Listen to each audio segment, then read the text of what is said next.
Il arrive à un certain niveau de la vie où plus d'une personne te pose la question de savoir est-ce que Dieu va agir. C'est la question que nous nous posons lorsque nous regardons aux promesses et nous regardons à notre vie. Alors nous nous rendons compte que Dieu a dit des choses, Dieu nous a donné des promesses, mais Dieu doit le réaliser. Mais il arrive un moment dans la vie où nous nous posons la question est-ce que Dieu va agir? J'aimerais dire ceci, que comme le prophète Jérémie a dit, quand je pense à l'absinthe et au poison, mon âme est abattue au-dedans de moi. Mais voici ce que je repasserai dans mon cœur, c'est que le bonté de l'Éternel ne sont point épuisées et ses compassions ne sont pas arrivées à leur terme. Lorsque nous nous voyons très loin de promesses de Dieu, lorsque nous regardons aux promesses de Dieu, nous regardons notre vie, Dieu a fait des promesses, mais rapidement nous n'atteignons pas au fait ces choses que Dieu a dites. Il est important de savoir, bien aimés frères, entre la montagne de promesses et la montagne de l'accomplissement, il y a une période qu'on appelle la vallée. Et généralement, cette question arrive lorsque nous traversons la vallée.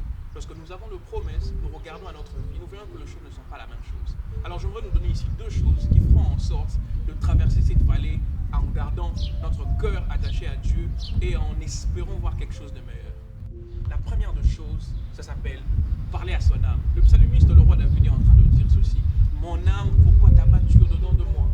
Mais le roi David parle à son âme parce que le roi David sait que l'âme est le siège des sentiments, l'âme est le siège des émotions. Il doit parler à son âme parce que c'est son âme qui lui rappelle toutes ces choses. Généralement, lorsque notre âme nous envoie des informations à notre esprit, nous oublions, nous ne fixons plus le regard dans les promesses de Dieu. La première des choses à faire, frère, c'est d'apprendre à parler à son âme. Comme le roi David a dit, mon âme, pourquoi t'as battu au-dedans de moi? La première des choses à faire, c'est de savoir parler à son âme.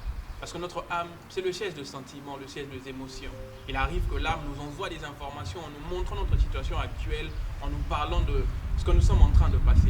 Il est important, frères et sœurs, de parler à notre âme, car c'est le siège de nos émotions et de nos sentiments. Et la deuxième chose pour finir, il est important de savoir que la Bible dit ceci, que celui qui a fait la promesse, il est fidèle et juste. La Bible déclare encore que Dieu n'est pas un homme pour mentir, ni un fils d'homme pour repentir.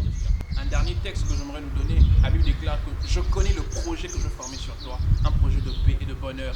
Que Dieu nous bénisse, nous nous retrouvons à la prochaine. C'était pour vous ici, Joël Tulomo. Que Dieu vous bénisse.